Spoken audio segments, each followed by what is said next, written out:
Triple XP.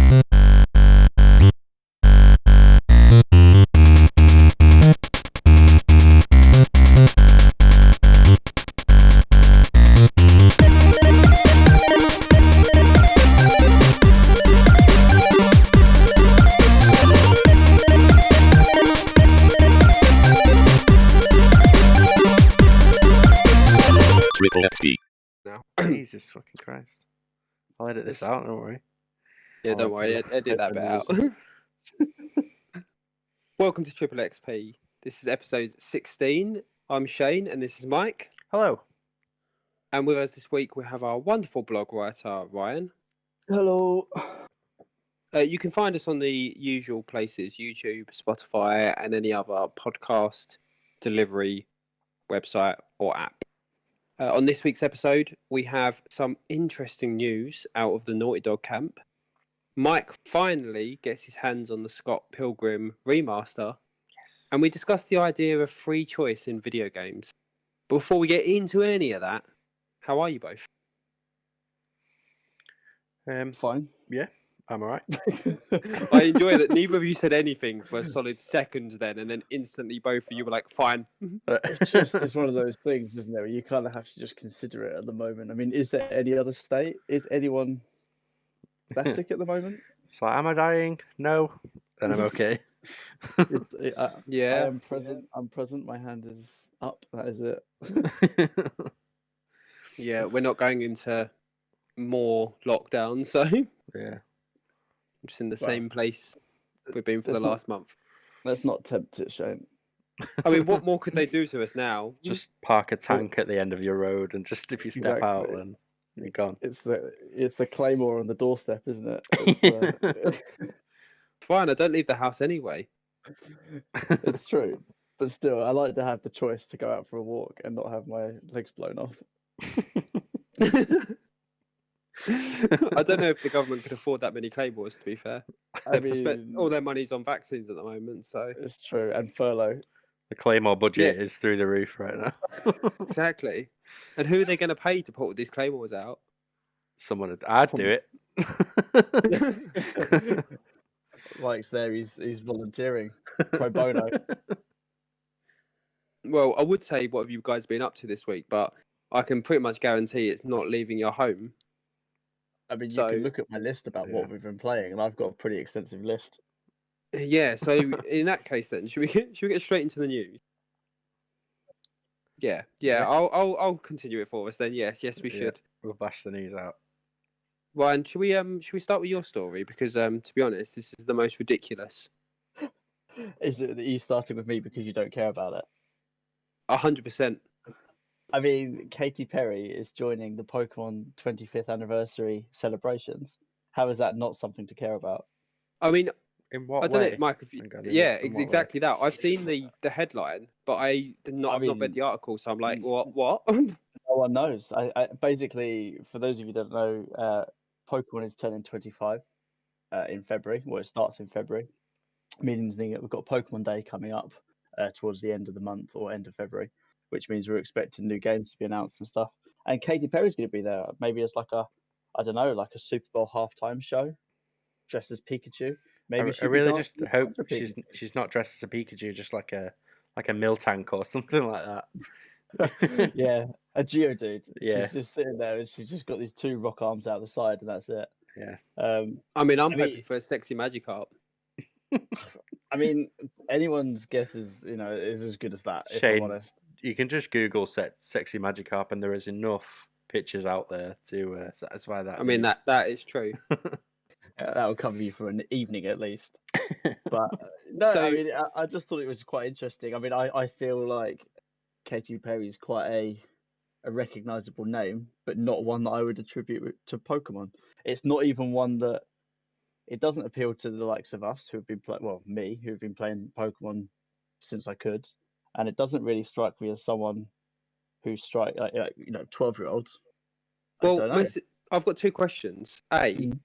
And this is aimed at both of you, as you both have female friends and partners whom you may be able to answer. Is Katy Perry even relevant anymore? I think she's only relevant because she's with Orlando Bloom, right? and he got his dick out on that picture once. I mean, I can't think of any other reason why. So the She answer is would, no. yeah. She's not massively relevant right now. I Secondly, think she was relevant when I was at uni, and that was a long time ago now. Yeah, but she's exactly. she's not relevant to us. Like, No, but as approaching in mid-30s. Like, Speak for yourself. I'm not 30 yet. does she even have songs out at the moment? I mean, probably. They Pass. just churn out like pop songs like a machine, don't they? Just Yeah, that's true. Oh, she did have a no. No, it does appear that she does have a recent album as of last year. I'm about to screw So- up my my very well are curated. we all Spotify googling algorithm Katy by Perry looking on right now? Spotify. Is that where we're at? I'm going for Spotify. I respect Spotify more. I was looking on YouTube, but then my second question, then in relation to this, and this is aimed more directly at you, Ryan, as a Pokemon child. Yes. What would you rather? Nintendo pays Katy Perry for whatever the fuck this is, or they just made a good Pokemon game? It's a tough one. I'd rather them take the money and go for someone like Metallica just for the sheer shits and giggles of it, because I'd love to see what they would do with a Metallica Pokemon crossover. But failing that, I would rather the better game. Because surely for the 25th anniversary, just release the game that everyone wants. A true 3D open world Pokemon game instead of paying Katy Perry to look like a bellend on Pokemon. Although, I mean, if Katy Perry just comes on, busts out the poker app, and then leaves, then I'm back in. I'm all for that. do you know what? I forgot about the poker app. If she does the full poker app as well, all 900 Pokemon. Oh my god! Imagine a new song. Imagine if I'll she say is it right now. Imagine if she is the playable character in the next Pokemon. They've just replaced the character with her. It's just maybe all of the characters are her. Maybe the entire world is just Katy Perry characters, but in different outfits. Or she's a Pokemon. Or it's just different Pokemon with Katy Perry's face on. And all of them, when they open their mouth, instead of making their relevant Pokemon noise, they just sing Katy Perry song. Yeah. That sounds like an incredible game. They should do this that. game's making itself right now. I'm sorry. Go back to last week's episode. Games that need to be made. It's the Katy Perry edition. Yeah, Game Freak, if you're listening. It would be Pokemon Katy and Pokemon Perry, I think, as well, to switch it out, just to make sure you get that kind of that money, just to really leverage it. Or of course, Pokemon Katy Perry and Pokemon Orlando Bloom. Yeah, Perry and Bloom. Perry and Bloom. Yeah, and you get the Dip Monster in from Persona 5. So, just to recap before we move on to our next story, Katy Perry has been announced to have some relation to the 25th Pokemon anniversary, but no one knows what it is. No one knows. I mean, they're doing lots of big things as well. Like there's new like they're bringing back the original style Pokemon cards as well. Like I don't know if you remember, like the Charmander where he's setting the grass on fire and stuff. They're bringing those back, so they are doing big things. But the thing they really lead with is Katy Perry. I got burgled when I was like 9 years old, and they stole all my Pokemon cards. So thanks for bringing that up for me, Ryan. That's all right. I was aiming for as quick as I could to traumatize you, or one of you at least. Yeah. And also, thank you for those cards, by the way, Shane. I managed to sell them. Made a tiny profit. That is actually a true story, though. When I was a child, I was burgled, and my entire box of Pokemon cards, which was a hefty box, was stolen. I feel like you're looking for sympathy, so we should just move on to the next. Well, I'm not looking for sympathy. I'm just informing you of what happened. It was factual. Make you feel a little bit more, like a little bit worse now. Imagine how much those original cards would be worth. I mean, to be fair, they're probably shit anyway. So probably. I don't look after shit. I'm awful when it comes to like looking after things like Pokemon cards. We've got a bunch in the attic, but they're just all over the floor, bent, ruined. Could be sitting on a gold mine up there. I could be, but I'm just too lazy to go out there and sort it out. I'm a bit like that, to be fair. Like anything that's in the box and is worth value is coming out of that box, and I'm playing with it. I don't care. Yeah, exactly. I have an entire box full of Star Wars like figures from the early 90s, all fully boxed, because my dad refused to let me open them. And now all the boxes are bent and they're all still battered and they're still going to be worth nothing. Yeah. Awful. Moving on then. from Moving that on. amazing story. Just thought I'd start strong or start weak and it'll only get better. Yeah, Mike, do you want to let me guess? It's involving Katy Perry. No, it's involving something else I frequently talk about, which is The Last of Us. Naughty Dog are hiring. Katy Perry, are they? They're hiring Katy Perry, and That's what they're doing. she's gonna fight Ellie to the death. Amazing. She's going to play adult in a Ellie new sequel. fighting herself. As Abby. Yeah, it's going to be a She's going to spin-off be both called. Abby and Ellie fighting each other, but they're both going to be Katy Perry. It's going to be called The Last of Us Part 3 Raw. But I yeah, assume they there's a are serious hiring. story there as well. But no, they're just hiring a whole, like, from all different avenues, and they put out this big advert on Twitter and stuff. So I don't think this is also necessarily Last of Us 3. No, I think it's personally, I think Something it's going to new. be a new IP. Yeah, I saw something flag, and I didn't read the article because I was working, but I saw something flag up earlier, and it said Naughty Dog are doing something very special on PS5, and that was the top of the article, but I didn't read it because I was busy. yeah. So it'd be interesting to see what they're doing. I mean, like I said, they're not just hiring, from a small section, or like, for one part of their team. They're hiring all different things. Weren't they talking about at some point about doing some sort of like space based game? I believe so. Yeah. Where I read somewhere, and this is a while back, that their next venture, now that they've finished Uncharted and potentially finished Last of Us, that their next venture was going to be something to do with being set in or to do with space. Yeah, I believe potentially. So. Just reading it up now. Maybe they're one of the studios that's picked up one of these apparently thousands of Star Wars ideas flowing around at the moment. I'd be down for that. Can you imagine a Naughty Dog created Star Wars game? As long as there's no space wizards in it. You could do a Han Solo one. I think would work quite well. I think they should do like a Mandalorian one, but like have it like The Last of Us, and you keep finding the dead bodies of Jedis from after Order 66. Or you could just be like a traumatized clone trooper that has to like clean up after Order 66. So just a cleaning simulator, like House Flipper or something. Crew. Yeah. But I mean, I'm just looking at what they've done in the last sort of couple of years, and you can see that they basically did like all Jack and Daxter, and then they moved near enough exclusively onto Uncharted, and then near enough exclusively onto Last of Us, dipping the toe back into Uncharted again, and then that's it. So it would be great if they did something new and original. I mean, the same caliber as Uncharted 4, Last of Us 1 and 2. If it's along those lines, like, it doesn't have to be the same style or anything, but if it's that caliber, then I'm already hyped for whatever this project will be. I'm already down. They've got a good track record. Yeah, I think Druckmann is like up there with some of the top, leading devs, in my opinion, anyway. Peter Molyneux. Yeah. But it's one of those things. He seems to deliver what he actually talks about, and it's one of those things where it would be the first, I imagine, the first exclusively PS5 game that's built on the PS5 engine, which is potentially more impressive.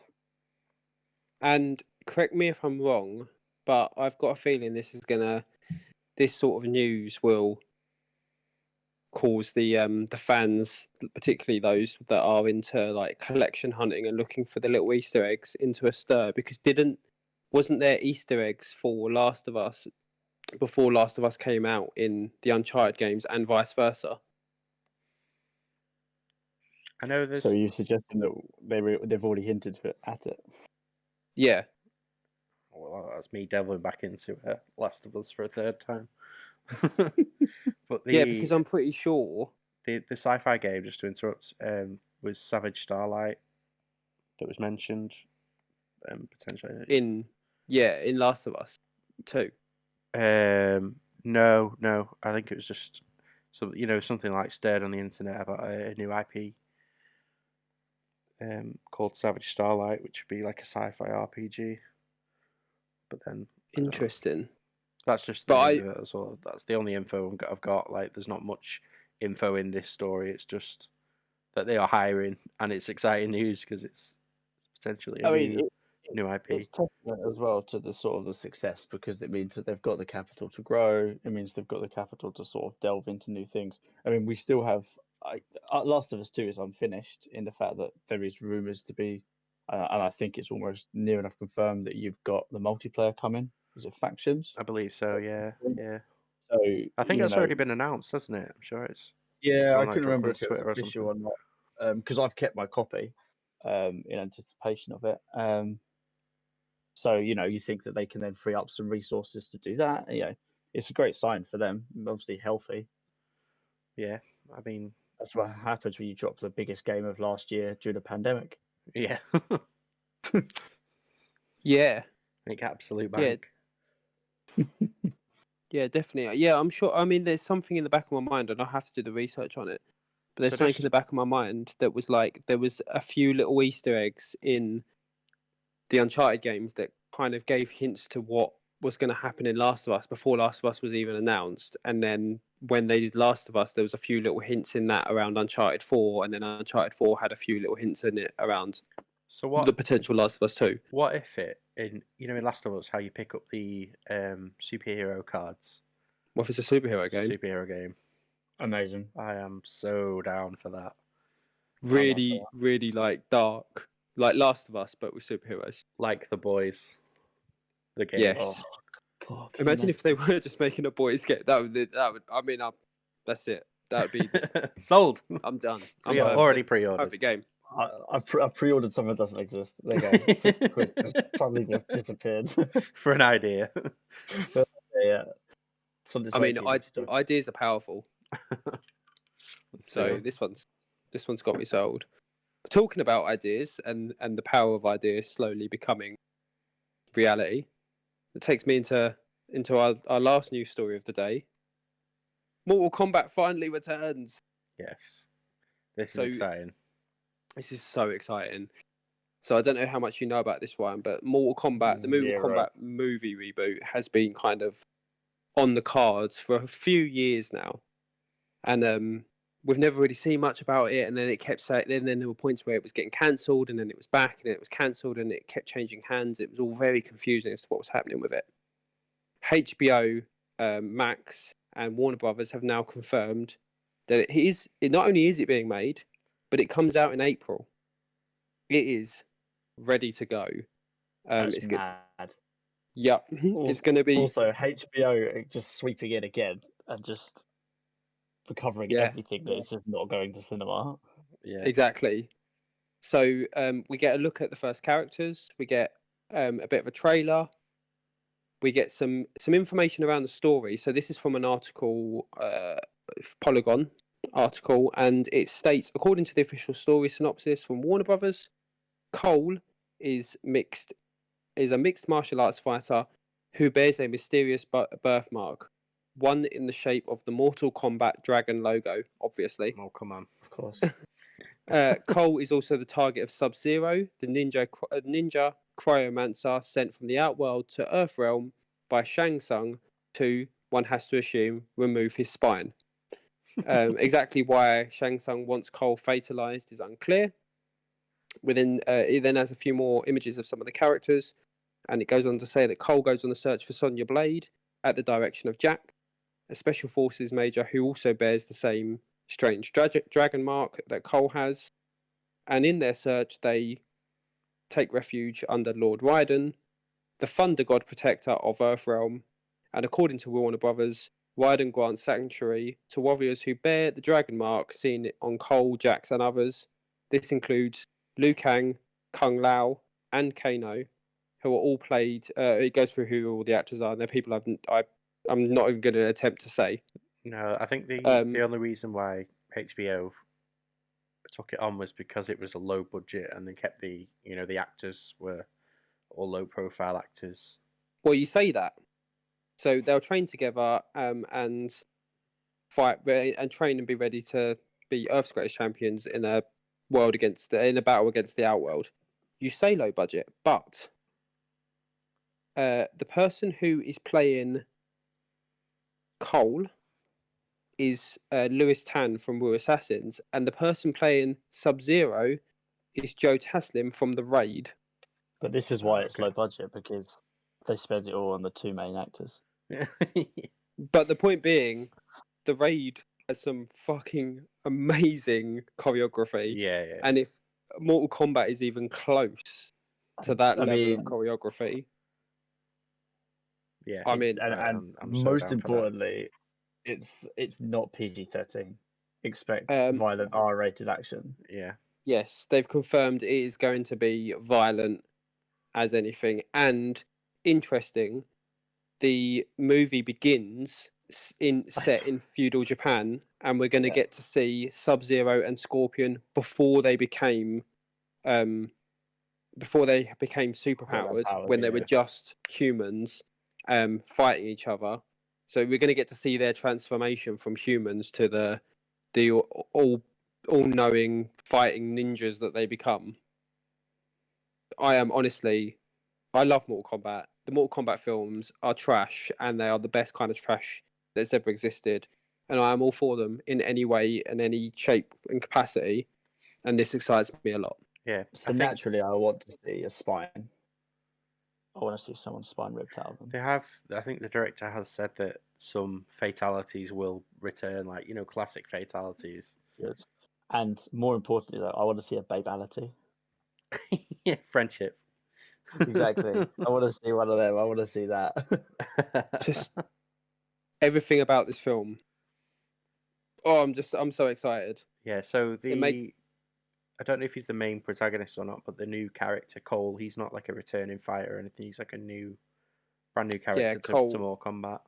Cole Young, yeah. And then he's just going to get to meet and join up with all of the well-known characters. Yeah, I mean, I feel like he's there to sort of explain the lore and have it with like a fresh set of eyes, so we can, get this lore sort of explained to us. And I know not everyone's in it for Mortal Kombat lore; they just want to see like heads ripped off and shit like that. But me, I'm like way into the lore of Mortal Kombat. Like I love it. I think it's really cool, like a great concept and stuff. I've never waded into Mortal Kombat. It's never been me. Just through a lot of the games, I've just absorbed it, and it's just in there now. I just I love it. So there's like rival clans and like the Lin Kuei and stuff like that. So yeah, I'm looking forward to it. It's gonna be good. I mean, just from a quick search on the old intranet, there's already people with theories. Of course, yeah. About there'll be theories about who this Cole Young is. So someone like just a quick thing. I've not read the entire thing, but someone's got the theory that Cole Young is actually the secret son of Sub-Zero. Oh, okay. And lots of things like that, and that he's actually potentially a character that's well known within the Mortal Kombat lore, but they've given him a different name so that it changes up the story a little bit and explains how he kind of exists now. But I just hope the one thing that's really concerning me, and it's the one thing I hope they get right, is the music. Yeah. If it doesn't have that Mortal Kombat theme. Yeah, it's got to have some variant on that, hasn't it? Or, it has to. This is just one from left field, but Katy Perry as Katana. Or Melina. That's it. We've managed to get Katy Perry into all of the news stories. Good job. That's what Nintendo wanted, isn't it? That is what Nintendo wanted. Yeah, we've done exactly. We've fallen into their trap. It's because the P in Triple XP stands for Perry. Our secret benefactor. We have to mention them at least once a podcast, and we haven't done it at all for 16 episodes. So we have to make up 16 episodes worth to get back.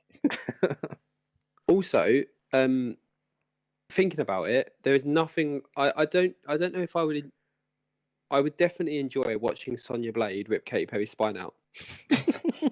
Not because I've got anything against Katy Perry. I don't want to see Katy Perry die as a person, but Just- that as a film, like her as Katana and Sonya Blade doing a fatality on her would be a great piece of film to watch. I mean, Oscar you never worthy. know. Maybe during the 25th Pokemon sort of anniversary, they're also going to announce, and for you adults out there, here's me featuring in my first film. Bang, Mortal Kombat. Yeah, I mean, I think it would be as good as the. Do you remember House of Wax, that god awful film?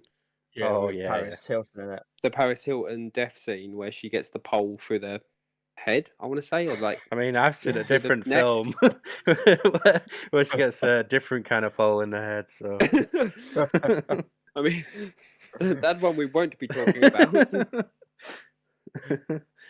And on that note, talking about Paris Hilton playing with different kinds of poles, should we move on to what we've been playing?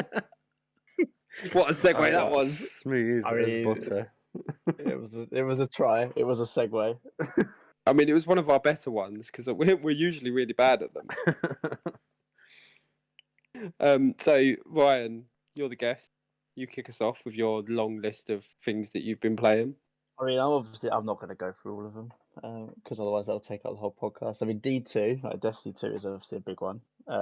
That's just it's got its claws back into me. I feel like Yeah, I've been telling um, Mike today about how salty you are about it. yeah. Not salty, but No, it sounds salty. I just wish they hadn't fucking nerfed the hunters and left everyone else fully powered. It's just I a mean, bit. your Twitter feed says that you're salty. Yeah. I mean, there's a slight dusting of it potentially, but I mean, it is what it is. And I'm going to enjoy Destiny 2 after we've recorded this because until that patch hits, I'm just going to shatter dive everyone now. That's it. They've just Just to prove they've a just point. called on it.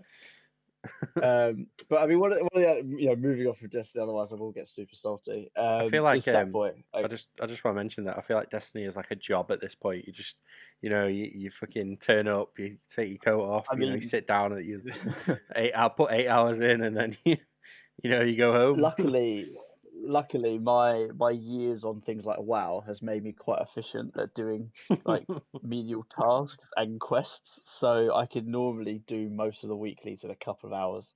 So it is literally just to shoot things, switch off, done. But yeah, as I say, I do that in between the other games. Like Sackboy is one I've been really enjoying. Been playing that with Millie, who, as a 7-year-old, surprisingly good at it. Gets a bit frustrating because I want to try and collect everything. She just pisses off and just carries on doing the level. So I'm torn between tearing her back and telling her that she has to get everything, or actually just letting her have fun. You It's a realise, 50-50 at this point. and Mike, I don't know how old Mike your kids are, so I don't know if you'll be able to input on this or not. But she's now getting to that age where she's going to be progressively get better at all games than you are. Not if I keep her down. Oh yeah, I mean I've got a 9-year-old son, and he's got further on the Avengers game than what I did. Yeah, but that's because he enjoyed it and you fucking hated it. There's Yeah. a difference. Yeah. It's not due to talent. Yeah, but I mean, just think about all these like 10-year-olds that are better at Fortnite than you. That's going to be Millie. Yeah. It is one of those things where, given her this controller and she's now working on 3D space, she's jumping, she's doing the timing, and it's scary how quickly they pick it up. And it puts into perspective that when you jump into something like Fortnite and you've got like a 13-year-old that's just sniped you, then run across the map to teabag you, and you're like, well, how the fuck did that happen? Is because they're like Better super at games spongy than us. brains. Yeah, super spongy brains. So, but I recommend it for anyone that hasn't played Sackboy. It's on my list. It's on my It's on your shout out list. to Boomerang. I know you. It's on my list. I know you jumped in a little bit with Max when he was playing it. But yeah, I recommend that. I mean, I played about 4 minutes. Good 4 minutes. 4 Literally minutes. jumped straight. It was because it was to test out the PS5's share play function.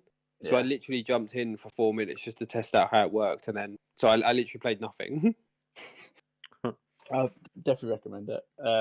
Valhalla, I've been tearing through. So I think I'm near the end of the story now. I'm level 350 odd. I absolutely loving it. It's one of my favorite games of last year, like, without a doubt. I love the lore. I love the world. Interestingly, I sieged Rochester Castle today, which for any of you that don't know, we live close to Rochester. So that was quite nice. Yeah, so I've been enjoying that. And then the other thing, so COD, which Shane, I'm sure you'll be turning a nose up at. And Mike, have you got COD? The latest one, the Black Ops, Yeah. whatever the fuck, yeah. Cold War. Have you done the story? Yeah, I love the story. I thought it was great. It's so good, right? Yeah, it And really is. And this kind I of leans considered into our the topic of choice, like right? choices. Yeah. I was going to potentially pick up on that bit later on. I'll leave that for later. Pokemon, there's a tournament going on at the moment, and I remember actually on my first podcast with you guys, I had just done the tournament, and I did really badly. And as it stands, after the first day, I'm ranked like 2,000 in the world. So I'm Is that doing good? better this time. I don't know. Maybe only 3,000 people joined up. I don't know. I've got Maybe only 2002 people turned up. I've got no actual kind of context as to how many people are in it, but it's normally about 15,000 people that sign up. So I'm in the better half at least. So yeah, we'll see. I've got 2 more days and it's 15 battles a day. So we'll see.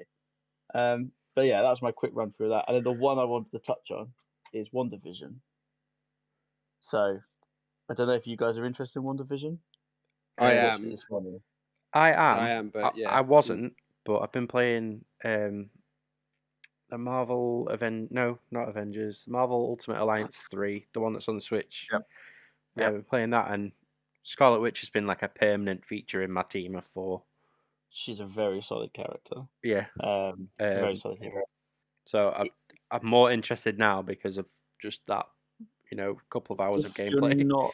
If you're not interested in my one thing, I'm not going to spoil anything, obviously, so it's not a spoiler cast. My one thing would be, if you are not a fan of like sitcoms and only sitcoms, and you're expecting a more superhero romp, wait a couple of weeks and watch it in a big bulk, because they are quite slow. They're very, very like they pay homage to the the 60s and 70s that they're doing in the black and white. It's very sitcom-y. There's very little actual Marvel, and it's all the Easter eggs that are in it. There's not much action. It's more comedy. Yeah. So it can be quite dry and it can be quite slow. Really enjoying it. I was actually quite gutted because I thought I could binge the whole thing today, but there's only episodes 1 and 2 out. Right. Okay. That was my question. Yeah, they're doing weekly drops. Right. Okay. Which is fine, because it now replaces my Star Trek and Mandalorian hole that I've now got on a Friday morning. But yeah, I recommend it. But I think that if you're not fully invested in it, I would wait and watch it as like a 2-3 hour film once it's all released, or most of it's released. So yeah, that's a bit of my whistle stop tour of my week. I mean, I have things other like stuff as well. everything Disney Plus, I tend to just wait until it's out and then I just binge it, like Mandalorian, and I'll probably do the same for WandaVision. So I was saying to Lauren, like, we're quite looking forward to. So we really like weekly stuff, because it gives us something to look forward to in the week. Gives us something to look forward to, like watching, and also I find that if I binge a show, I end up, when I go to talk about it afterwards, because I always like to like debrief with my friends about what I've seen and what's happened. I always end up just talking about the end, like the finale. Yeah. You always miss out all the good things that have happened in between, whereas weekly episodes gives me an opportunity to break it down and talk about what's happened each week, as opposed to just being like, oh, that ending was incredible. Yeah. It's more like a workplace talking point, which is... It brings back that kind of that anticipation again. So I mean, let's say my disappointment that it wasn't all out today was mainly just out of laziness more than anything else. I'm looking forward to the fact that having a weekly thing to watch. So yeah, I recommend that. So did it like leave you wanting more? 100%. Yeah. I mean, it's 95% sitcom, then 5% mystery. Yeah. I actually am further away now from knowing what is going on. I mean, that's like every Avengers film, though, isn't it? It's like... Yeah, this is very true. It's very true. But no, and actually, I was very surprised at how well the two of them carry the kind of the comedy element. Yeah. They're Well, I mean, surprisingly charming. the Jarvis's actor, he's like, Paul Bettany, yeah, he's his roots are in comedy, aren't they? Yeah. Yeah, Also, like I always thought that those two were going to do well because they're one of the only truly believable, like, emotional relationships in the entire Avengers series. yeah. Like, What are you telling me that you didn't buy into Hulk and Black Widow? no, no, I did not.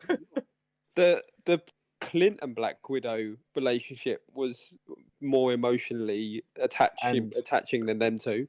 And Cap and Black Widow, and Cap and Iron Man. Wait, well, No. all of them are more than Hulk and Black Widow.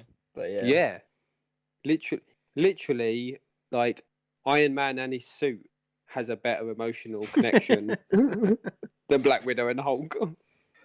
I can't disagree. I'll be honest. Exactly. But yes, so that's it. That's my week. It's been a whistle stop tour. I've been doing a lot, and then at the same time, probably doing not a lot at the same time. So what about you, Okay. Shane? What have you been up to this week? Well, actually, you've barely played anything this week. Like, I think I've done like an hour on Valhalla, Fucking and that's it. runs a gaming And- podcast, doesn't even play any games. Mate, it's been a busy week. Fake- Yeah, I've been fake doing a lot of gamer. work. I haven't had a lot of time. But like I say, I've played a handful of Valhalla, and that's about it. So I don't really want to talk about that today. I'm nowhere near where Ryan is. I'm only like level 160. Oh my! But I also, interestingly, have just done a siege on Rochester Castle. So There we go. oddly, we're at completely different levels in the game, and yet we've both just done the exact same thing. Well, we just want to attack our local castle, really, isn't it? That's Yeah, it. yeah. Why not? Fuck I am Rochester enjoying it Castle. though. I'm not enjoying it as much as Ryan because I won't do all the side stuff, but that's just because I'm lazy and I can't be asked. Yeah, So this is the way. it is the way. Like, who wants to do side stuff? Side stuff's a pain. I mean, the one thing I would recommend is trying to find the Prodigy. The Prodigy are in it. Oh, Keith Flint. yeah. I want to say. Yeah, they Yeah. perform in there. I can't remember. I have to find the band. They sing "Snap My Bitch Up" in it. Really, that's amazing. Yeah. I mean, that I would definitely do. Keep going, and I will get back to you about because it's not "Snap My Bitch Up." It's something else.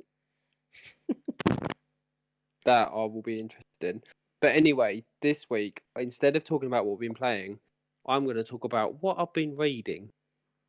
Because I've been reading a nice little Mr. book. Fancy Pants. Yeah, I'm bringing Is it some Mr. Man actual... book? It's not Mr. Man book. I'm bringing some real, like, hardcore shit to this podcast now. We're not just talking about games anymore. Hungry We're talking about Caterpillar. life. So, yeah, I picked up this book back in, I think it was around Christmas time, actually. And it's called The Art of Rest, How to Find Respite in the Modern Age by Claudia Hammond, depending on where you're from or how she says her name. I don't fucking know. And essentially, it's like a scientific look at rest and the best way to get rest, the idea of what it means to feel rested, and what people have always, what people determine as like what they deem resting, or how to get the best out of those resting moments. And like one of the things she touches on very early on in the book, and I'd say about halfway through, one of the things she touches on very early on is the idea that we sometimes feel we're resting, but then come away and don't feel rested. Like you could spend the day on the sofa, but then afterwards you don't feel any more rested than when you sat down. Yeah. Describe my life there, I think. Or that risky nap that you have that either heals you like internally or just fucks your entire week up. Yeah, exactly that. And there's two bits I just wanted to. So this is from like the first page. There's like two little extracts that I wanted to just raise that I think kind of really summarise what the point she's trying to get to with rest and what she's saying. And that is, so the first bit she talks about like the idea of imagine going into your garden and laying in a hammock. And then she says, like, even once you're comfortable in your hammock, it's hard to sustain that sense of rest. And this feeling reflects our relationship with rest in general. We have an ambivalence towards it. We yearn for rest, but then feel anxious that perhaps we're being lazy, and perhaps we're not making the most out of our lives. And then she covers that again in like a paragraph down. She says, we always feel we must be doing something, and we've come to define doing something very narrowly. It means for most of us being busy, and not just some of the time, but all of the time. And it's just a really interesting look at this idea that as people and as a species, we've got to a point in our existence where we feel like we have to, from the moment we wake up to the moment we go to bed, be doing something with our day. Otherwise, we're lazy fuckers. Yeah. And we just can't accept the idea that it's really good for our minds and for our bodies just to do nothing. But she breaks down the top 10. So I'm about halfway through, and so so far she's covered things like taking time to have a long hot bath, watching TV, and like losing yourself in just something really mind numbing. The art of mindfulness, so the idea of literally just spending, almost like meditating, spending a certain amount of time just completely thinking about nothing, just completely clearing your mind and like focusing just on your senses in that moment. Yeah. And she just goes through all these different techniques. Just on the mindfulness, I used to spend. I mean, I dip in and out of it when I'm feeling sort of anxious and things. But the Headspace app, like that's great. That that's guided meditation. Yeah, I use that. Yeah. Which is like a mindfulness teacher basically. But they have just released some episodes on Netflix, which is quite exciting. Yeah, I haven't watched that yet, but it's exciting. That's sort of free to everyone, which is great. So if it's just a recommendation from me that if you haven't tried it, it's on Netflix. You can try it. It works for some people. It doesn't work for others. Just depends on what works for you. But it works for me. So. And not to get too deep into it as well, because obviously you could probably do an entire podcast on this. But you say about that. Pretty much. You did, yeah. But like you say, like about the idea of constantly needing to be busy, you can almost immediately tie that back to like social media, where you see people going on about what they've done in the day, how they've been spending the day, their productivity. It doesn't necessarily mean it's true, but it's outwardly, and even if you don't acknowledge it, you sit there and you kind of go, "Ah, shit, these guys have done all of this, and I've just listed you the 6 games that I've spent all week playing." Yeah. Yeah. There is a certain element of guilt there, whether you like to admit it or not. Yeah, it's like a weird sort of like, yeah, I get that. Yeah, and this is where this book's really interesting, because where she's looking at the science behind it, she looks at things like actually people that do take time to rest more and be more restful generally suffer from less medical issues in their older age. They sleep better. There tends to be a time where a general consensus that they get to sleep faster. There's lots of things where it links to like around depression, anxiety, and like depending on what levels of depression, anxiety you've got, different types of restfulness can help you and other types wouldn't actually make it worse.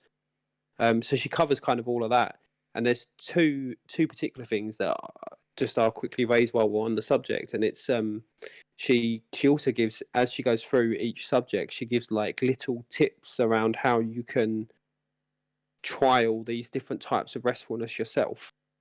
And two of the ones that I really, really liked, they really stuck with me. So one is called the body scan. I don't know if either of you have heard of this before. No. It's a method to try and get yourself to sleep. This is like a headspace technique as well. Oh, is that the one where you kind of account for every part of your body? Yeah, so you when you're laying in bed and you're trying to get to sleep, you basically like just completely focus your mind on your muscles, and then you work from, it doesn't matter what end you work from, whatever muscle you want to start on, but say you start on your toes and you what muscle do you start with? do your toes. Okay. So you basically, what you do is just focus on that muscle and just tense it, and clench it and then let it go, and then you work your way up your body, like essentially doing a full body scan of all your muscles, clenching and tensing each muscle until you've done your entire body, and it's supposed to help you get to sleep. Again, doesn't work for everybody, but I thought it was a really interesting concept and practice, and something that's very easy to do as well. Have you been trying it? I tried it last night because I only read about that particular piece yesterday, and I tried it last night, and I'll be honest, it felt pleasant. It was almost like removing all of the weight out of my muscles before going to sleep. That's what it felt like. It was like I was just letting everything out. Yeah, you can't beat a good old bedtime clench, can you? No, no, you can't. And the other one that she brought up, which this is one I've actually shared with colleagues at work, when they come to me with problems, and it's to do with like breathing techniques when you're anxious or when you're going into a situation that makes you uncomfortable, whether it be like an interview or whether it just be like you're going into, I don't know, it could be anything, going into a social situation or just going into a conversation. And it was called squared breathing. Again, I don't know if either of you have heard of this. Nope. No. So it's super, super simple. And essentially what you do is you just, no matter where you are, you find a square or a rectangle. Anywhere, it could be like a bus stop, could be like I'm looking at my TV at the moment, could be a door frame, whatever it is that you've got around you, there's a square. You completely focus on the top left-hand corner. And then as you trace along the top, you breathe in. You then hold it as you trace down the side. Keep focusing on this square, and then as you trace along the bottom, you breathe out again, and then hold it while you trace back up, and you just keep following that square, focusing on the square, and breathing in line with it until you've calmed your body down and you've got yourself into more of a rhythm, so that you can really understand your thoughts. Yeah, I can sort of see that working. Yeah, it's such a simple, easy technique that no one really teaches you these things until you go out and find them out for yourself. And I just think it's like say going into an interview, just having that quick technique to just go, right, I'm calm, is really interesting. But yeah, that's kind of where I'm at this week, having a good old read. Was this triggered by the fact that you really struggled on trials and you were full of rage and you needed to find some way of resting and sleeping? No. As I say, it's a book I picked up back at Christmas, and I've been meaning to read it for a while. But yeah, it's something that really interests me, like the whole science behind, like obviously with Headspace and things like that.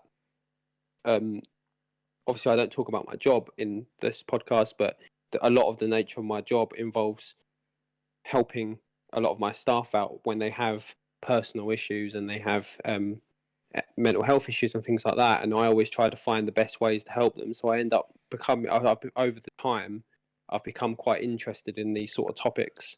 Yeah, and it's something that's just there. I think anyone in any kind of like management / team leader type of role can benefit from knowing this kind of shit and pass it on to like teammates and stuff.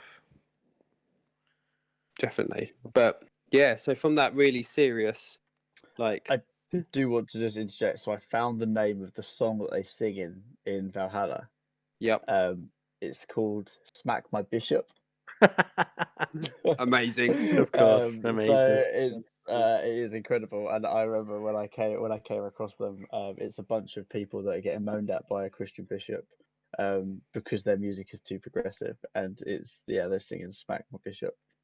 So yeah, to move off the Headspace stuff, speaking about Smack the Bishop, onto Mike, I guess. Yeah, so yeah, to Mike. So speaking of smacking bishops and clenching and breathing right and getting music some, and games. Yeah, getting some rest. I've been doing the complete opposite of that and staying up till like 3, 4, 5 o'clock in the morning playing Slay the Spire. Because I am just hooked on that game at the minute. So I've just been. So any of you that don't know what it is, it's a card-based sort of RPG type game, but with roguelike elements. So you'll Nice. start with there's a base 3 characters, so you'll play as the first character. You'll do a run, you'll unlock the second, and then you do a run with that one, you unlock the third. And then the fourth one you get for completing the game, which I've not done yet because it's really fucking hard. Or I find it really fucking hard anyway. But it's essentially a card game, a bit like Hearthstone. That's what I went into thinking it was going to be like. And it has its own sort of twist and new element to it. So you'll get sort of like 3 pips of energy, and then you'll draw a hand of cards, and then you'll play sort of like attack cards or defense cards. And there's obviously gets more complicated as you play through, but it's essentially boils down to attack versus defense, and you'll play your cards to like match what the enemy's doing. You can see what the enemy's going to do their turn. So if they're going to attack, you'll play a load of defense cards, or you play some kind of like cool spell or something that'll negate their attack or things like that. But it gets more complicated the more you play, and each character has their own unique sort of deck. But what I love about it is there's no sort of deck building, which I just got really bogged down with card building games. That was about to be my question. Was that have you been given a deck, or can you like deck build? You Right. can, in the way that the roguelike element comes into it, where you'll essentially have like a base. I think it's like 5 attack cards, 5 defense cards, and then 2 other sort of like higher tier attack and defense cards. Yeah. So as you go through, you'll go. There's different icons as you go. You travel up like the spire type thing. One will be sort of a treasure chest, which is just you if you get to that, so it's a free treasure chest. You open it, you get a new card, or you get a relic. And there's all these different factors that come into it that like further down the game, you get more, unlock these better ones and stuff like that. But as you kill a monster, you'll unlock a new card, so you'll get a choice of 3 cards, so you can kind of deck build that way. But when you die, you'll essentially go back to your original 6 or 7 cards or whatever it is in your deck, and you'll build a deck that way as you go up the spire in a roguelike element type of way, where each run will be different because you'll have a different deck. You'll have different cards and stuff to play, and depending on your character as well, you'll have completely different styles of playing depending on which character you pick. But That sounds pretty cool. yeah, I mean it's quite an Might old just check it game, out. and I've been. It was on the Switch sale quite recently, so I picked it up. It was quite cheap, just a couple of quid, and I've been really hooked on that. I've also played Link's Awakening, which is the Zelda remake that they did, and it was all like chibi styled, and Yeah, I was about to say, is it the chibi one? yeah, it's just I don't know. Have you guys played it at all? I mean, after Breath of the Wild, you know what my views are of Zelda games. I haven't. No. I've seen it. I've flirted with the idea of it, but So- it's been one of those ones that if I had the time, infinite time and infinite money, probably would. But Yeah, unlikely. or Boomerang Games, because that's how I got it anyway. Shout out to the boys. Shout out to the boys. I mean, judging by your list, Ryan, you do have infinite time and infinite money. I just do a very good way of fixing it in around everything else I should be doing. Work smarter, not harder. So He's not spending all his time on Destiny. I'm making the best of my time before I start a job. But, I don't spend any time on Destiny, Mike. That's why you get anyway. messages like "sub is horrible." Exactly. It's exactly why that happens. But anyway, back to Zelda and the chibi style, and it has these like Mario enemies as well. There's like Boos and the Chain Chomps and the Goombas, and it just feels weird to me. Like, I mean, it's Zelda, so it's great, but I also played it when I was drunk, which didn't help because that game, which usually I love this about games, where it doesn't hold your hand, it just puts you in the world and you just do whatever you want. but there's a very like specific way you have to play that game and like an order to do things. I was really drunk and I skipped a load of text, and now when I go back to it, I don't know where to go, what to do. So it's kind of like I'll just play Amazing. Slay the Spire. I'll stay up till 4 a.m. I do feel like you need to have like a topic one week, which is about drunk experiences playing video games, because I'm sure we have all got plenty between us. Oh, that's quite a good I'm one. sure we have actually. Yeah, I'll Yeah. be down with that. put that on the list. Yeah.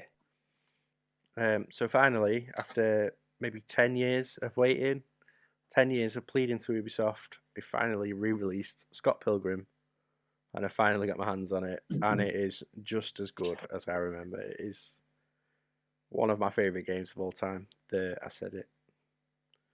So move over, Last of Us. There's a new kid in town. That's quite a claim.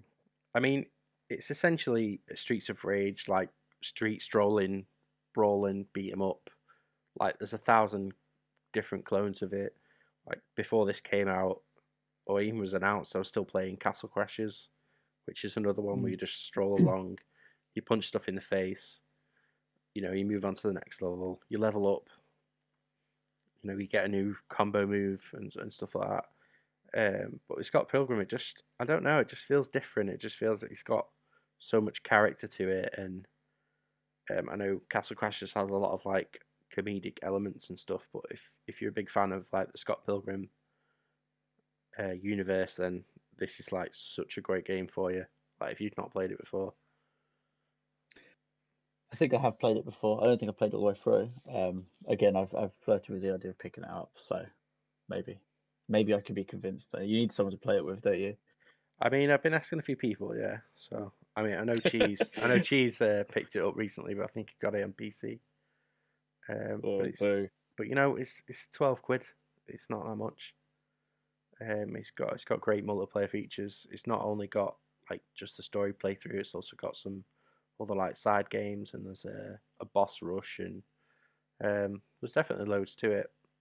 Like I remember back when it came out on the 360, it kept me playing through it over and over again, just leveling up your character and then unlocking new, upgrading stats and things like that, so you can get through the game like quicker and easier, and then you get higher difficulties, stuff like that. So yeah, it's just Scott Pilgrim. So what more can I say? It's Scott Pilgrim. If you Is the music good? Yeah.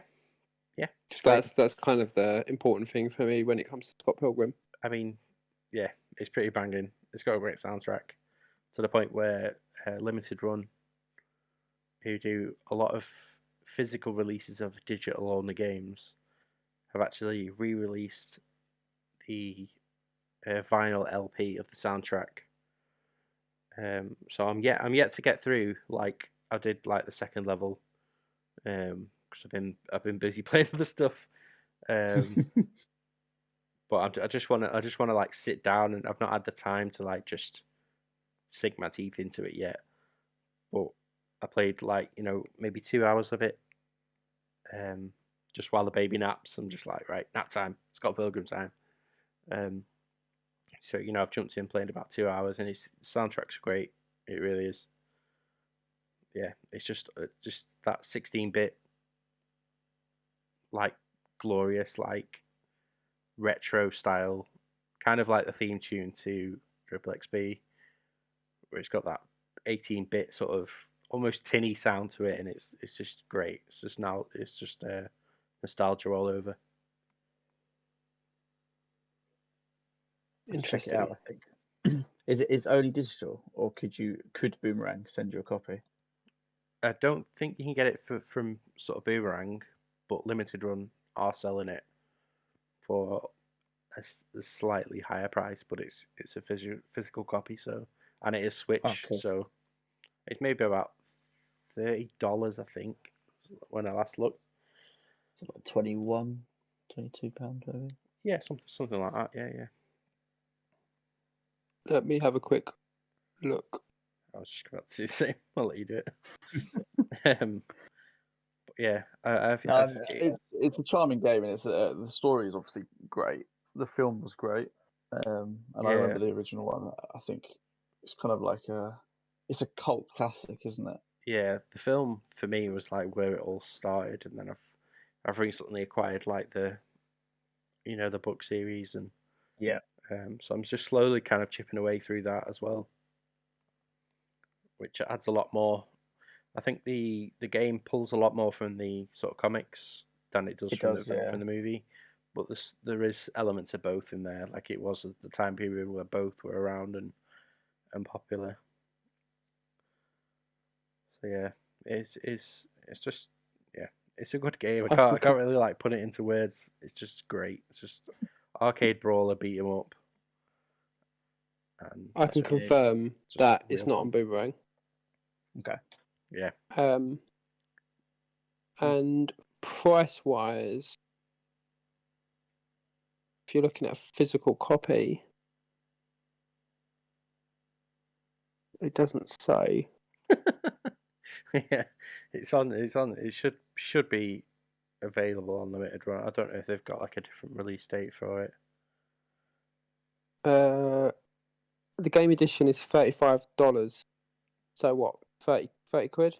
Yeah, Yeah, 28, 30 quid. Yeah. they About also have 30 this. squids. They also have this insane deluxe edition, super collector's edition that's like $139, and it comes with like a load of useless shit you'll never use. But I kind of want it. I really want it. That's how they get you. That is how they get you. But yeah, I mean that was my week really. I feel like a bit like Shane. I've been kind of a Busy. bit busy. Yeah, I've been busy. So I've just been Well, now dipping I in and feel out of the guilty that Switch. I'm not rested, and I've been playing lots of games. I feel Your guilty. your next week's going to be even busier as well, isn't it? You're going to have any games next week. I mean, I'm taking the For me. Switch. Okay, that's all right then. Yeah, I've got like a training course thing to go to next week. I'm actually traveling down to your end for a work reason, but we can't meet up because Because good old COVID. good old COVID. So And it's not fully down to our end, Ryan. It's still probably an hour north yeah, of it's us. about an hour away, but it's about as close as I can get. Yeah, it's still closer than Good. like the 4 hours you currently Yeah. are. I'll be Maybe- honest, it sounds too close to me, if I'm honest. I can find Ryan, I'll I find you, live- Ryan. I live like 10 minutes around the corner from you, and I consider that too close to you. I agree. Unfortunately, though, I've set roots here, so I'm not going away anytime soon. So For now. for now, Anyway, so solid weeks from all with regards to not solid weeks with regards to gaming, but a nice selection. Well, there. not nice for you. selection Not for of you. games, and hey, I'm just trying to bring the class of this podcast up a little bit. all right, keep trying. Just I wrote a blog, and turns out it's really easy, and I don't know what Ryan moans about. Yeah. And then this week I thought I'd bring some classy books instead. Oh, well, look at you, Mr. Fancy Reader. You should do Exactly. Change reading minute, reading corner. Little reading corner. Reading corner. There we go. Let's do But it. Start a new podcast. I mean, that's already happening. Just not with us. That's true. That is true. So moving swiftly on to our topic of the week. Bit of a difficult one this week. I purposely chose this one because I know it's something that Ryan would be quite passionate about with regards to, and have probably a lot to talk about on it, because Ryan, like me, is very opinionated. And I don't say that in a bad way. Talk about it. I thought I did have a lot, and I've struggled. I'll be honest. So our choice for this week is in fact that video game choice.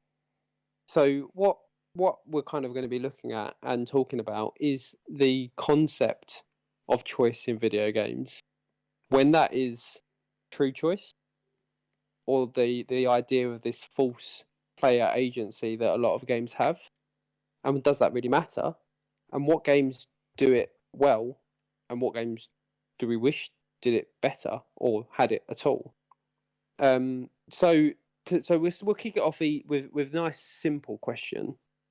So what games do you think have provided the best choice systems or really good choice systems in which you felt in control of the character's development and or the story? Because choice can be put into games in very different ways. So Ryan, as our guest, I'll let you throw in the first game contender. My brain went completely dead then. when I was thinking about this, I was like, there's obviously the standout sort of the games that are held up in high regard of being very, very good at providing player choice. Things like Until Dawn, Detroit Become Human, that sort of stuff. But then it's funny when I read this this is going to be the topic. I went into our notes section and was like, right, Detroit, and I scrolled down. You'd already wrote. I was like, fuck. Already done it. But it's because they are games defined by choice. Like they are sold to you by choice. But then the more I thought about it, the more I actually thought that there are smarter games that have simpler choices that have bigger ramifications, and they are things like roguelikes, because it's an unscripted choice. So the one that sticks in my mind is FTL. I don't know if either of you have played that or heard of it, but it's the space sim, so it's called Faster Than Light. And the idea is you captain a spaceship. You have your crew. You have generally three crewmates. They can hold on. You can put one as a pilot, one working the engines, one working the weapons, and you jump each step. So each step you've got like a certain amount of like fuel to get you. You jump from star to star, then you keep getting moved on, and you're getting chased by like the enemy. Basically, they're chasing you. You are choosing your route. You're choosing your actions, and then when you get into combat, you're choosing exactly what you do. If you die, you die. If your characters die, they're dead. That's it. And sometimes you can go down and you can get to an asteroid and it can say, do you send a crewmate down to go and help them, or do you ignore them? You could send the crewmate down and they could die and they are gone. You could have lost your pilot, and your pilot could have got all that experience. And that to me is more of a choice and a better choice, because you have a true ramification for it. Yeah, so like permadeath in games is like a pretty relevant thing when it comes to choice, like XCOM, where if you make a wrong tactical decision, your squad mate's gone. Like you suffer. You suffer for it, and I think that is a true. In games, it's probably the hardest thing to do, because Until Dawn and Detroit, you have the ramifications, but ultimately those endings are still scripted. They are still potential outcomes. Whereas a roguelike or something like XCOM, they are infinite, and you have a genuine sense of loss. And not to like take away from the genuine sense, but of loss, and like Until Dawn, if you lose one of the guys. But to me, the roguelike is the ultimate choice, because it is your choice is what carries you through that game. Yeah. So going back to like Slay the Spire, and I've also been playing a bit of Hades. Like, you feel like if I'd have made a different choice, maybe it'd have come out different. Maybe I had this card in Slay the Spire, or this ability in Hades, or this weapon in sort of Dead Cells or whatever. Yeah, Then I shouldn't have maybe I should have gone the safer route to get my health back. I Yeah, should have yeah. gone the safer route to buy that. It's still player choice, and I think that is the true player choice. You still have the player scripted player choice, but I think that Skyrim. I know that we were going to discuss Skyrim, and Skyrim. We did it, boys. But Another both of episode, you we on mentioned on it this. again. Both of you on the Skyrim one on this one. But it's there is choice. You can choose how you approach it, but it's still limited choice. Yeah. I mean, for me, because Skyrim's like the sort of the big one when it comes to choice for me, because I'll be like, right, this time I'm going to play this not as a stealth arch. I'm going to go in two-handed, be an orc, and then 2 days of playing later, I've got the Dark Brotherhood armor, and like whispering sanguine or whatever to exactly. the door, like sneaking in. So Um, you're talking choices in character build then, yeah, but to me, as like opposed to the narrative. the choice, like, it's not a narrative based choice because the narrative is always the same no matter how you play that game. But the Yeah. choice is how you sort of perceive your character in that world, Hmm. and it all almost becomes this like D&D session where you're like, right, this time I'm gonna be a fucking little, potions master or whatever, or I'm gonna be, a battle mage, or I'm just gonna be a two-handed orc and just chop everyone's heads off with a big old axe. And it's kind of how you perceive the world as your character as you go Yeah. through that world, and that's why time and time again I go back to that game, because it just has these, like, they're not necessarily choices, but the choices that you make as you It's develop that behaviors, character. isn't Yeah, it? yeah, Yeah. yeah, yeah, I mean, because it's interesting then that we're talking about that, because you're talking about like the behavior and the approach you have to the game. So when I read the question, the choice for me was all about the ramifications of that choice. yeah. And I'm surprised that, I mean, actually, I'm not surprised that Shane hasn't put it because I don't think he's played it. But I'm surprised you didn't put Witcher 3 on here. It was. I It mean, I was. have played it, but I haven't. Like Ryan, Mm. like Mike, I've got to the same point. Yeah, I got To Yeah. the Red Baron. Yeah, I got to the end boss, Yeah. the Red Baron. Played it about six the, times. It's fine. the reason I think The Witcher 3 does it quite well is because the results and the ramifications of your choices aren't immediately seen. Yeah, you And do I kind think, of see those choices play out in, like, even later missions or like later down the yeah, line, and the and I think So that that to ties me is the in. big thing. That ties in with two of my ones, which have two very different choice methodologies, but they both have. They're both narrative. I'd say they're both more narrative choices. But the first one being Mass Effect, like the Mass Effect series, because although the core narrative of your character very much is the same, like, but it's the world choices that you make.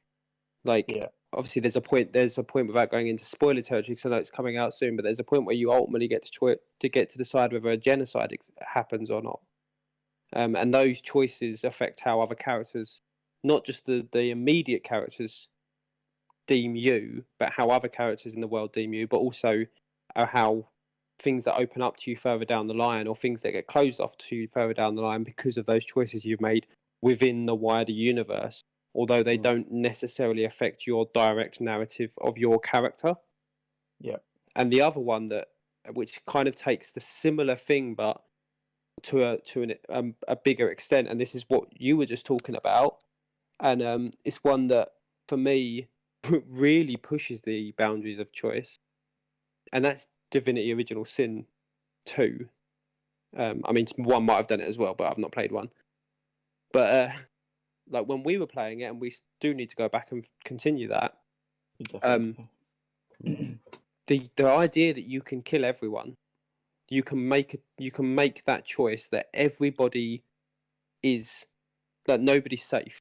Every NPC is a possible target, and then further down the line, you'll have people approach you and be like, "What happened to this guy earlier on that was just a friendly, pleasant man that you've just murdered?"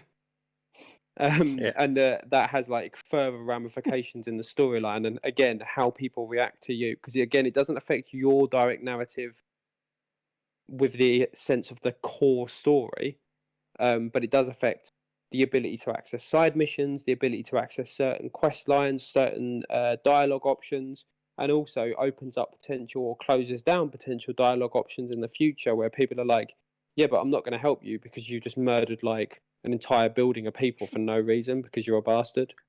But that kind I of mean that. boils down to Yeah, what I was saying about Skyrim, how it's because I've played Divinity countless times over and over again, started new characters and new builds, and be like, right, I'm going to play this way, and I'm going to play this way. I'm going to be this kind of character. I'm going to be a dick like Shane and just kill everyone that I see, including the women and children. Um, but especially the women and children in Shane's case. but like in that game, it's kind of like it's your choices, it's your personality projecting onto your character, and it is just D&D all over again. But it is just that D&D like role playing. I'm just gonna be this person because it's it's this digital world where I can just do whatever I want. Yeah, and they're that bigger, wider game universe choices.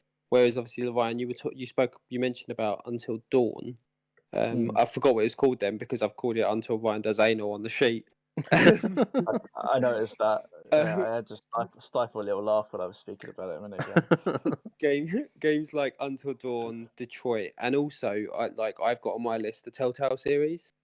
They have a inbuilt choice-based system that directly affects the core narrative of your character, but those choices are still limited to an extent. You get given 3 or 4 different options or 5 different options. There's usually like 4 options and then the option to do nothing, and that will also be an option. I feel like specifically with Telltale games, it's kind of like the illusion of choice. Yes. Where you'd be like, I'll do this, I'll say this, and it just all leads down the same path. They are those books. When you used to then go, okay, I've come up to the door of the dungeon. Do you go in? Yes. Go to page 13. Oh shit, I was eaten by a dragon. So go back again and then start again. Go round the door. It is a narrative book like that in which you choose your path and you get to choose your morality, but it is still a very predefined morality. I mean, sort of ethic projecting. It's not to shit on the Telltale games because some of those games are really great. Like they are really good.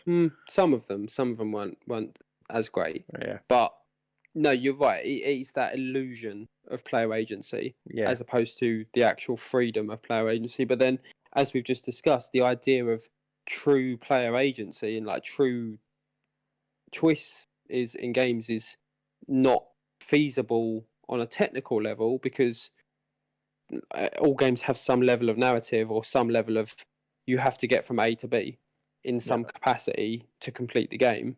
So there must be some way to get from A to B.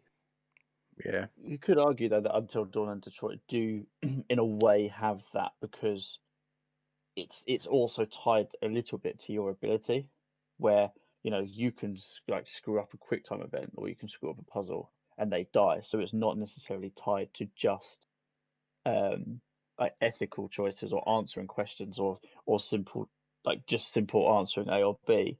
It is down to the player's ability as well. But results in sort of premature deaths, for example.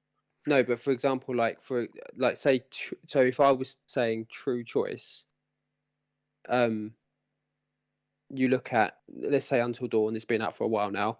You're in a situation inside the Until Dawn cabin, and the man, I can't remember who he is, comes to attack you, and you have the option to run up the stairs, run out the door, like run out the other door. Well, I want the option to pick up the lampshade and batter him over the head.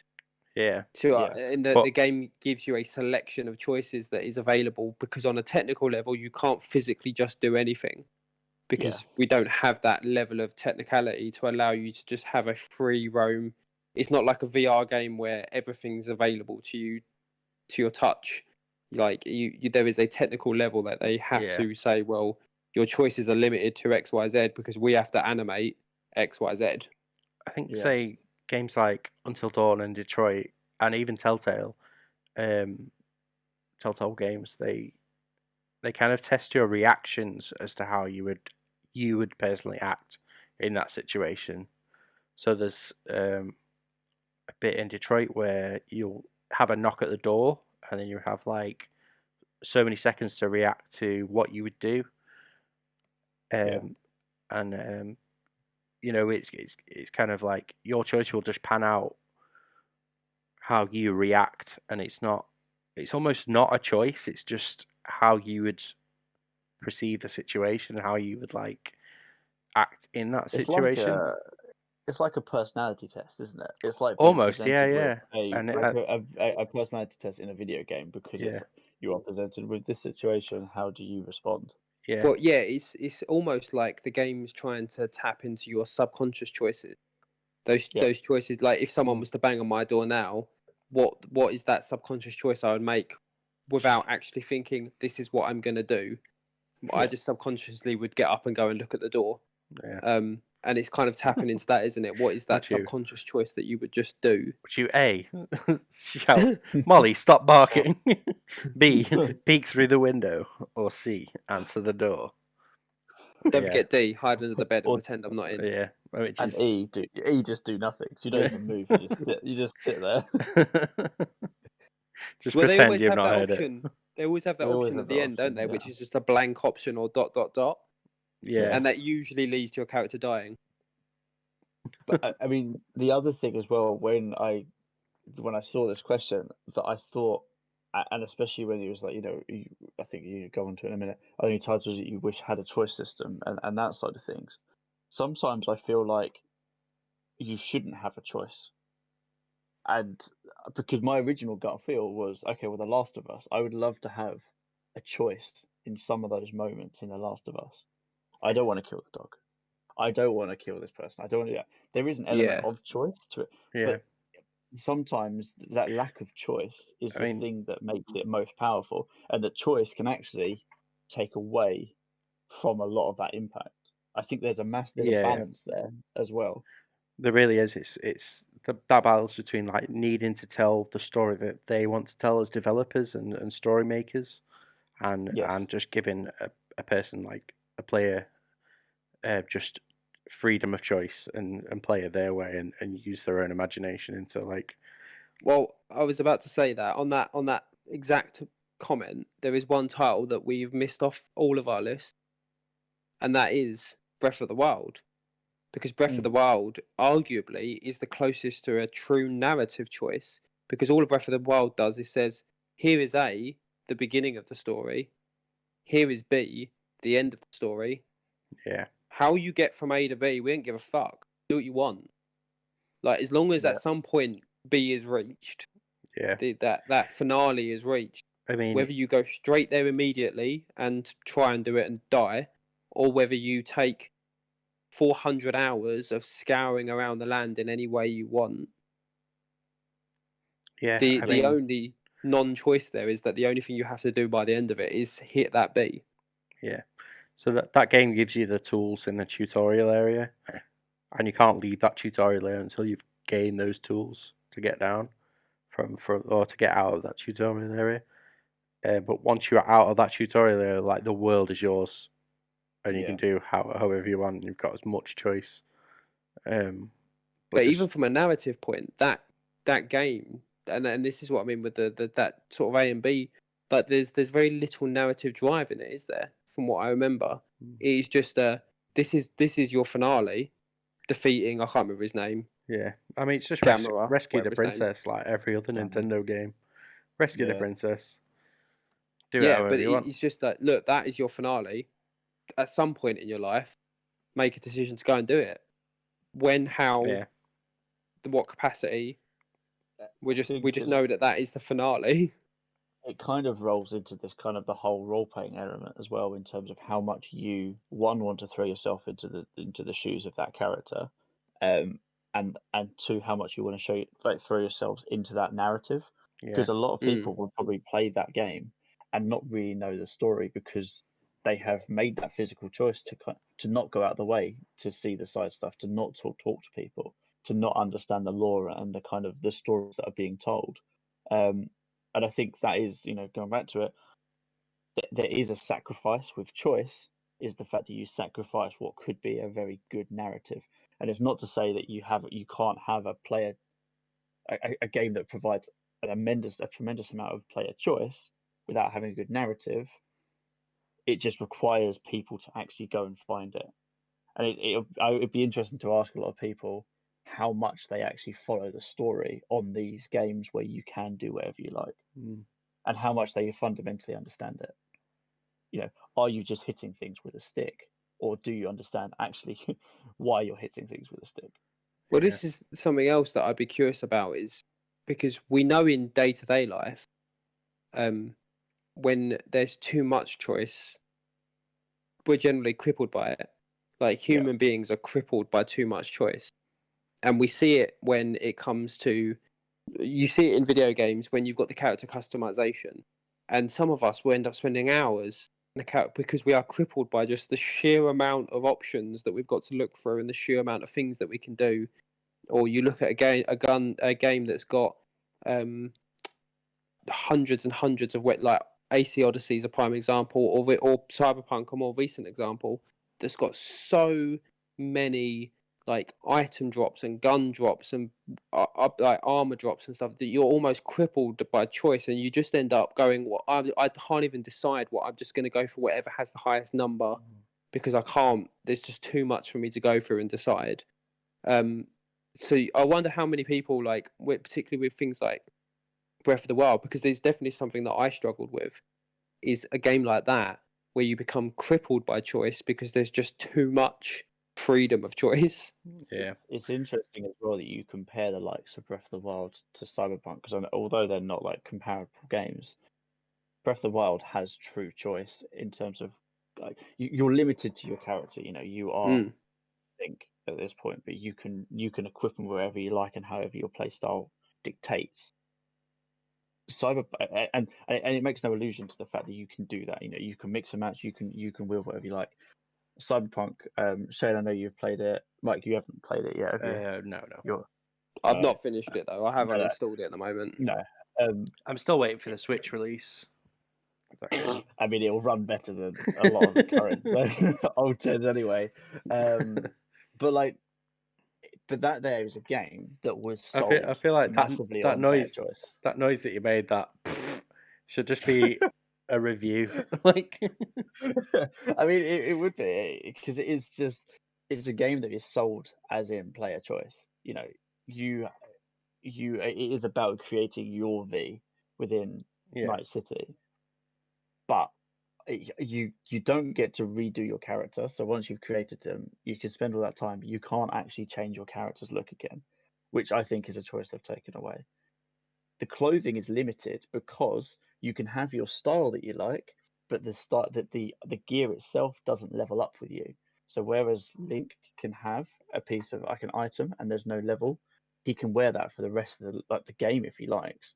You could have a really cool hat and trousers, and then you level up and then you get new gear. And if you want to be statistically better, you have to change your gear and to not look like.